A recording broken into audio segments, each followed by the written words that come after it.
কলসিয়া থেকে আমরা নদীর এপারে আসছি চরে। এই চরের নাম হলো ঘাড়ামারা। তারা মূলত যে পাট বুনছে, এই যে পাট, এই যে আমরা নৌকা চড়লাম। সন্ধ্যা করে বন্ধ থাকে নৌকা। আরেক আমরা চলে আসলাম আমাদের ঘাটে। নতুন কোনো ব্লগ নিয়ে আসবো ইনশাল্লাহ। আসসালামু আলাইকুম। আসসালামু আলাইকুম। আমরা গাইবান্ধা জেলার নলসিয়া থেকে, ওইটা হলো নলসিয়া থেকে আমরা নদীর এপারে আসছি চরে। এই চরের নাম হলো ঘাড়ামারা সিকি, এরকম ধরনের নাম। তো এটা হলো চর। এটা চরে এখানে এটার পরও একটা নদী আছে। যেমন মেন ভূখণ্ডটা হলো ওইটা আপনার সরাসরি কোনো ওই পাশে কোনো নদী নেই। তো ওই পাড়াটা দেখা যায়, ওখানে একটা নদী আছে। ওই পাড়া থেকে এর একটা চরের ওই পাশে একটা নদী। তারপর ওই যে গ্রামটা দেখা যায় দূরে, ওইটা হলো মূলত মেন গ্রাম। ওইটার সাথে এই যে বাঁধ দিয়ে আছে। বাঁধের পরে নদীর পরে এই চরটা হয়েছে। চরের পরে এখানে আরেকটা নদীর মতো হয়েছে ছোট একটা। ওই যে সাদা ওইটা দুইটা একটাতে বের হওয়া যায় ওখানে, ওখানে মিল হয়েছে। তো এটা একটা চর। এই চরের মূলত হলো এটা মোটামুটি বড় এদিকে। তো এটা অনেক দূর, ওই যে অনেক দূর পর্যন্ত এটা চরের সীমানাটা। তো এই সীমানার পর আর মূলত এটা হলো এক লম্বা চর। আর ওই যে গ্রামটা দেখা যায়, আপনারা দেখা যায় কিনা, ওই দূরে বড় বড় গাছগুলা, ওই ঠিক ওইটার পাশেই মূলত নদী আরেকটা নদী ওখানে। তো আমরা গতবার এই চরে আসছিলাম। এই চরে এসে আমরা মাছ ধরছিলাম হুইল দিয়ে। যদিও মাছ পাই নাই, বৃষ্টি ছিল। আমার পিছনে গতবারে যে ব্লগ আছে গাইবান্ধা জেলা চরের চরের একটা ভিডিও আসছিল।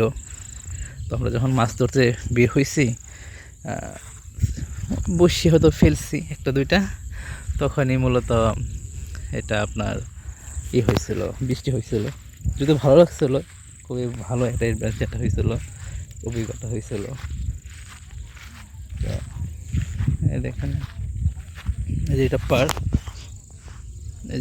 এটা ভেঙে গেছে। এই যে এটাও মানে বর্ষা, এটাও পানি হয় ডুবে যায়, এটাও ডুবে যায়। ওই চরটা নতুন হয়েছে, ওইটা ডুবে যায়। তো এখন মোটামুটি ক্রাউন চাষ করতেছে। তো এখানে দেখেন, এই যেটাগুলো পাট ক্ষেত, মানে ভুট্টা বোনা ছিল। ভুট্টার আগে ভুট্টার পরে যে আপনার পাট বোনা হয়েছে। ভুট্টার আগে সাথে মরিচও বোনা হয়েছে। ওই যে মরে গেছে, ওই যে মরা গেছে, মরা দেখা যায়। ওইটা হলো মরিচ গাছ, ওইটা মরে গেছে। এরকম অনেকগুলো মরিচ গাছ আছে। ওই যেখানে ভুট্টা অলরেডি, ওই যেটা ভুট্টা গাছ, শুধু ভুট্টাটা তুলে নিচ্ছে, আর ভুট্টা গাছগুলো এখনো আছে। যারা ভুট্টার পর পাট বলতে চাইছে, তারা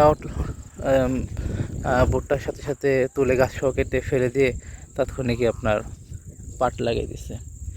এই যে পাশে দেখেন, ওনারা যেটা আর কিছু চাষ করবে না, ভুট্টার পর আপনার পাট বুনবে না, যার কারণে মূলত এই গাছগুলো রেখেছে। ভুট্টাটা শুধু তুলে নিচ্ছে, আর গাছগুলো এভাবে আসছে।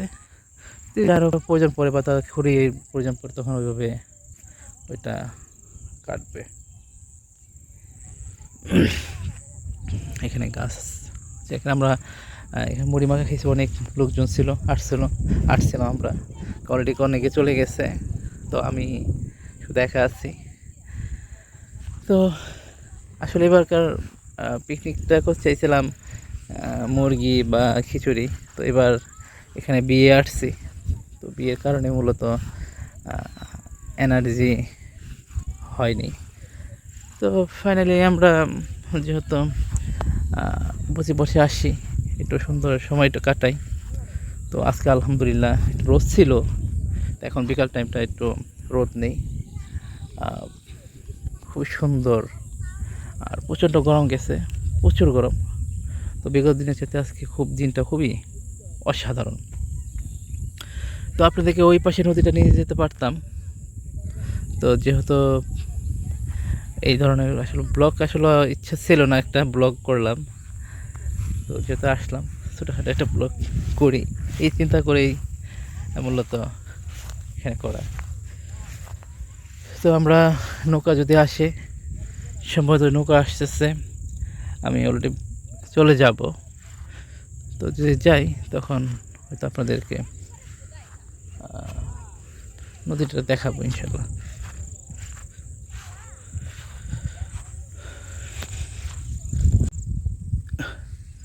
তো আমরা এখন চলে যাচ্ছি, তো নদীর ওপার চলে যাব, বিকেল হয়ে গেছে। ওই যে একটা নৌকা আসতেছে, ওই যে নৌকা, ওই দূরে যে নৌকাটা দেখা যায় ওইটা হলো আমাদের পার করে দেবে। তো নদীর এপার পারাপার হওয়ার জন্য 20 টাকা, মানে যাবেন আর আসবেন 10 টাকা 20 টাকা। তো এই চরে নামাই দিল 20 টাকা, এই চরে নামাই দিল, এখানে নিয়ে আসলো 20 টাকা। তো মানে ওই যেখান থেকে আপনার নৌকাটা ছেড়ে আসে এখানে ওই ঘাট বরাবর এই চরটা, মানে মূলত এই চরে নামাই দিলে আপনার 20 টাকা নেবে। আর ওদিক দিয়ে ঘুরে আসলো আপনার এখানে 20 টাকা। তো ওই যে মানুষ যাচ্ছে, এই যে পাশে পাট ক্ষেত আর হলো এক পাশে নদী। তো যখন পানি হবে, আরও পানি বেশি হবে, তখন মানে ওই পার আর এইটা এই চরটা থাকবে, ডুবে যাবে অলরেডি। তো ডুবার বড় ভাব, মানে 1 হাত 1.5 হাত পানি হলে কিন্তু চর এই যে এটা ডুবে যাবে, তারপর ওই যে ওই অংশ কিছু অংশ ডুবে যাবে। তো একটু বেশি হলে এই যে এই পার পর্যন্ত চলে আসে, তো মোটামুটি এই চরটা পুরো ডুবে গেলে আপনার এই পার থেকে ওই পার পুরোটাই আপনি দেখবেন একটা নদী। তখন আর চর থাকবে না, মাঝে পানি কমে গেলে চরগুলো জেগে ওঠে। এই দেখেন বোটটা তোলা শেষ হয়ে গেছে, তো জাস্ট বোটটাই তুলে নিয়েছে, আর গাছগুলো ভেবে আসছে। যেহেতু ওনারা দ্বিতীয়বার ফসল এখানে বুনবে না, যার কারণে মূলত বোটটা পর্যন্ত শেষ করেছে। আর যারা বোটটার পর আর একটা চাষ করবে, তারা মূলত যে পাট বুনছে, এই যে পাট, আর ওই যে ওইদিকেও পাট, দেখেন নৌকার জন্য দূর করে যাচ্ছে, ছেড়ে দেয়। তো আমার দূরে পার নাই, বাট কাছাকাছি থাকলে একটু ডাক দিলে দাঁড়াবে, তো নৌকায় যে বই থাকতে হবে। এই দেখেন পার ভেঙেছে, যে এই দেখেন বালু দেখছেন, বালুর খনি। এবার পানি আসলে যেখানে পানি নামছিল স্রোত, এই যেখানে বৃষ্টি হয়েছিল, যে একটা খাদের মতো হয়েছে, বৃষ্টির ডর নেমে এসেছে, যে নিচে এদিক দিয়ে নামবে, তো এই যে পানি নামছে। তো এই আর কি, এইখানে অনেক ফসল হয়, আমি এর আগেও বলছি। মোটামুটি ডালের ভিতরে অনেকগুলো ডাল চাষ হয় এখানে, যেমন মসুর ডাল, কালার ডাল, ছোলার ডাল, ডাবলি, তারপর মুগও হয় এখানে চাষ হয়। তারপরে আপনার এমনি শস্যের ভিতরে ভুট্টা, মরিচ, পাট, তারপরে ধনিয়া, গাজর, সবজিও চাষ হয় এখানে। তো ভালো মাটি, তো যার কারণে অনেক দেখা যায়, আলহামদুলিল্লাহ অনেক মানুষ হয়ে গেছে। আমি তো মনে করছি মানুষ কম দেখা যায় নাই, নৌকা ভরে যাবে। তো আপনাদের হেঁটে হেঁটে দেখাচ্ছি, সুন্দর পরিবেশ, সুন্দর। রোদ থাকলে অসহ্য যন্ত্রণা হয়, কারণ রোদ একদিকে আরেকদিকে এমন।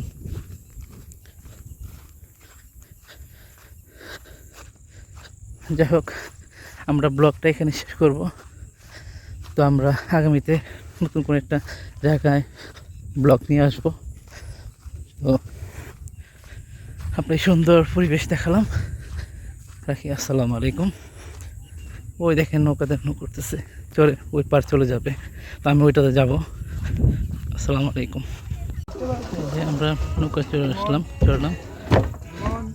সন্ধ্যা করে বন্ধ থাকে নৌকা। আরেকটা মানে সন্ধ্যা পর্যন্ত, তো সন্ধ্যা পর্যন্ত থাকে এখানে নৌকা। তারপর সচরাচর যে কোনো সময় আসলে পাবেন না, 1 ঘন্টা 1.5 ঘন্টা পর পর নৌকা আসে এখানে।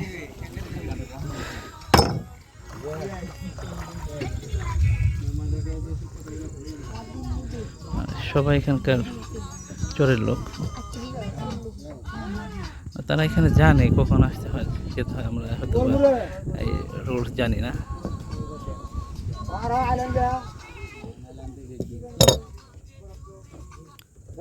এখানে ছেড়ে দেবে, এই যে ছিল ইঞ্জিন, একদম পিছনে আসছে।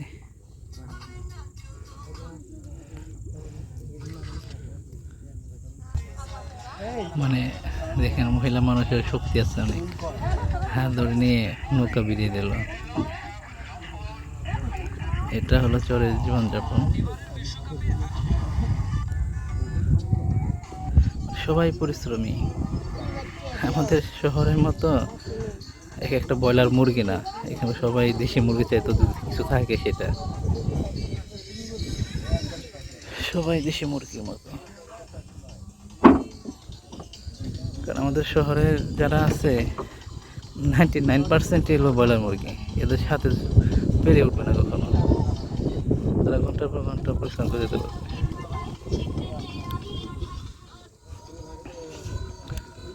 ওই নৌকাটা যাচ্ছে,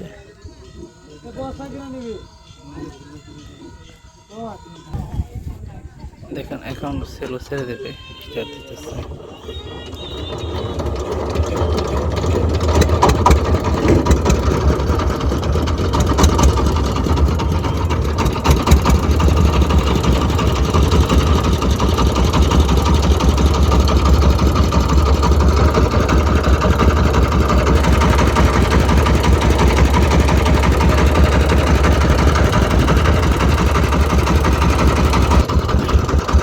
এখানে নৌকা খুবই আস্তে যাচ্ছে, কারণ নিচে চর জেগে গেলে সেখানে আটকে যায়, আটকে যাওয়ার কারণে মূলত খুবই আস্তে আস্তে যাচ্ছে। পানি খুবই অল্প এখানে, যেখানে গাছগুলো দেখা যায়, যে গাছগুলো দেখতে অল্প পানি।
ব্লগটা এখানে শেষ করতেছি।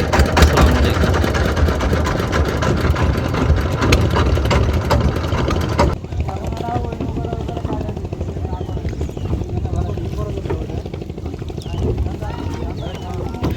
আমাদের ব্লগটা এখানে শেষ করে দিচ্ছি। তো আমরা চলে আসলাম আমাদের ঘাটে। নতুন কোনো ব্লগ নিয়ে আসবো ইনশাল্লাহ। আসসালামু আলাইকুম।